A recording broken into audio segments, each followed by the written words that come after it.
Assalomu alaykum muhtaram kuzatuvchim, salomatmisiz? Kirib kelgan yangi yillaringiz bilan. Mana yangi yil ham kirib keldi, xudo xolasa 2026-yili. Bu bolalarim uchun ham bir tarix bo'lib qolsin.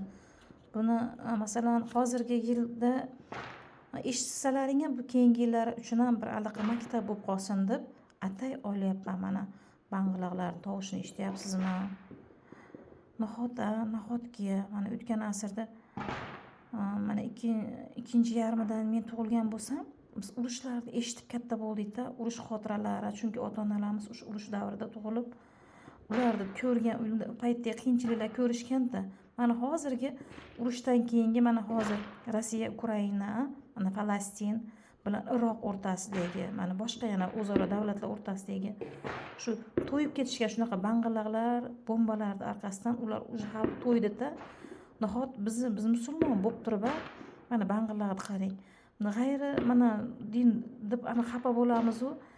Koreya mana davlati, masalan, chet davlatda ularda mashinalar signal cholish tugul bunaqa bang'iloqlarni qo'yavering. Ularda yangi yil nishonlanmaydi. Yangi yil qilib kun anaqa yil o'zgaradi. Bunaqa mashinalarda signal cholishi, bunaqa bang'iloq otib birovlarni bezovta qilish umuman mumkin emas. Mana ko'ryapsizmi? Nahot pullaring ko'payib ketdimi, baraka topinglar. Ota-onalar iltimoslarga farzandlaringga aytinglar. Qanaqadir yoshi katta kasallar bo'lishi mumkin. Mana hozir ishonasizmi, mashinalarda xuddi hali militsionerning mashinasiga o'xshab ovozlar ham qo'yishib olgan, tovushlar ham qo'yishib olgan. Shular ham kerakmi? Bizga shunaqa narsalar kerakmi? Tinch zamonimizga shukr qiladigan davr-ku hozir.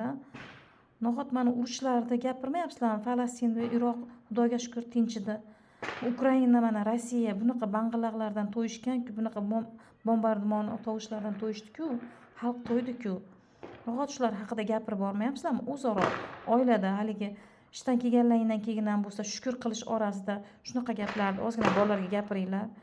Bu hozir gapim bu yil uchun bo'lmasa ham keyingi yil uchun 2027-yil ilohim o'sha kunlar kelsin.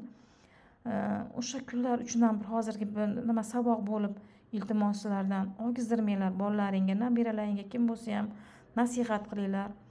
Maktabda ta'lim oladi-ku, maktab o'qituvchisi bu tarbiya berib ulgurmaydi-ku, ota-ona tarbiya berish kerak-ku uyda.